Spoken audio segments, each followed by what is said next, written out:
Shalom Bapak Ibu, puji nama Tuhan. Renungan pada pagi hari ini terambil di dalam kitab Ulangan pasal 18 ayat 18. Seorang nabi akan kubangkitkan bagi mereka dari antara saudara mereka. Seperti engkau ini, aku akan menaruh firmanku dalam mulutnya, dan ia akan mengatakan kepada mereka segala yang kuperintahkan kepadanya.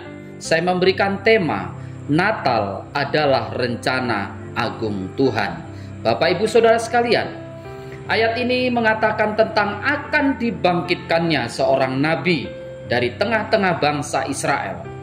Penting untuk kita ketahui bahwa apa yang diungkapkan Musa kemudian menjadi sebuah nubuatan yang mengacu kepada Yesus Kristus, bahwa dari tengah-tengah bangsa Israel akan dibangkitkan seorang nabi yang luar biasa. Suatu fakta bagaimana luar biasanya sebuah Natal. Natal adalah satu peristiwa yang sudah dirancang. Natal bukan suatu yang mendadak, yang terselip dalam sejarah.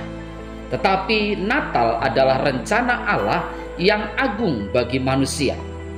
Musa adalah seorang yang setia, penuh rasa iba dan cinta kasih, seorang yang dapat mendoakan umatnya dengan kuat, seorang pendoa syafaat yang berbicara dengan Allah, bertatap muka dan memantulkan kemuliaan Allah. Musa itu juga dikatakan seorang nabi yang kuat di dalam perkataan dan perbuatannya.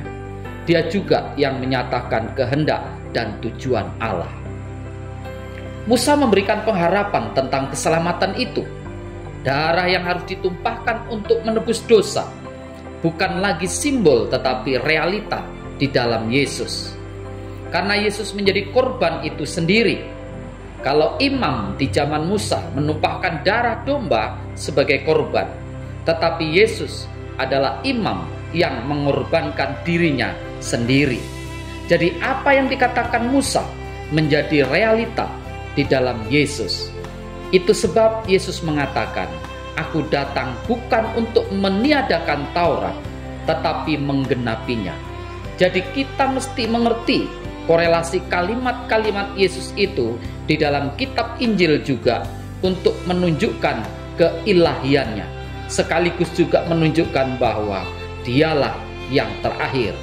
Dialah yang sempurna dari bilangan kenabian. Dialah imam yang sejati itu, puncak dari segala keimaman, karena dia tidak mengorbankan domba untuk menebus dosa orang, tetapi dirinya lah yang menjadi korban. Kemudian dia adalah raja dari segala raja, raja yang adil, penuh cinta kasih, raja yang akan memerintah dengan cara yang luar biasa. Natal bukan suatu peristiwa kebetulan. Natal adalah rencana agung yang didesain Allah. Bahkan di Taman Eden ketika manusia berbuat dosa, Tuhan sudah menyatakan janji keselamatan di dalam diri Yesus yang akan meremukkan kepala ular itu. Sekalipun untuk itu tumitnya harus remuk. Kejadian 3 ayat 15. Nabi itu muncul dalam kehidupan sejarah manusia. Kelahirannya memilih tempat yang sangat sederhana, yang tidak terbayangkan. Tetapi itu dilakukan di dalam karya yang sangat luar biasa, menyatakan kecintaannya kepada orang yang paling bawah dalam level kehidupan. Kalau Allah mau, pasti bisa buat kelahirannya di istana. Tetapi dia lahir di tempat yang tidak layak untuk menunjukkan keberpihakannya kepada orang bawah. Marilah memahami bahwa Natal bukan suatu kebetulan, tetapi intervensi Allah dalam sejarah hidup manusia. Natal bukan sebuah eksiden, tetapi rencana Allah yang agung. Natal bukan suatu yang terjadi terpaksa, dan Kristus merelakan dirinya menjadi sama dengan manusia.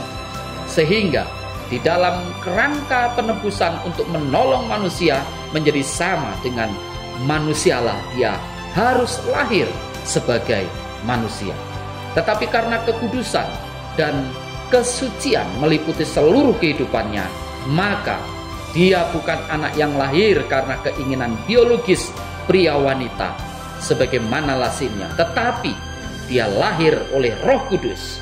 Dia adalah Allah yang turut menyatakan diri kepada umat kepunyaannya. Beruntunglah para gembala yang dalam kerendahan status sosialnya boleh diundang melihat bayi kudus. Sangat penting sekali untuk kita merenungkan. Natal harus kita sikapi di dalam kesungguhan yang penuh dan menangkap intisarinya. Natal adalah penggenapan janji yang sudah dikatakan nun jauh sebelumnya dan tercatat di dalam Alkitab. Mari kita belajar untuk taat pada perintahnya. Tuhan Yesus memberkati.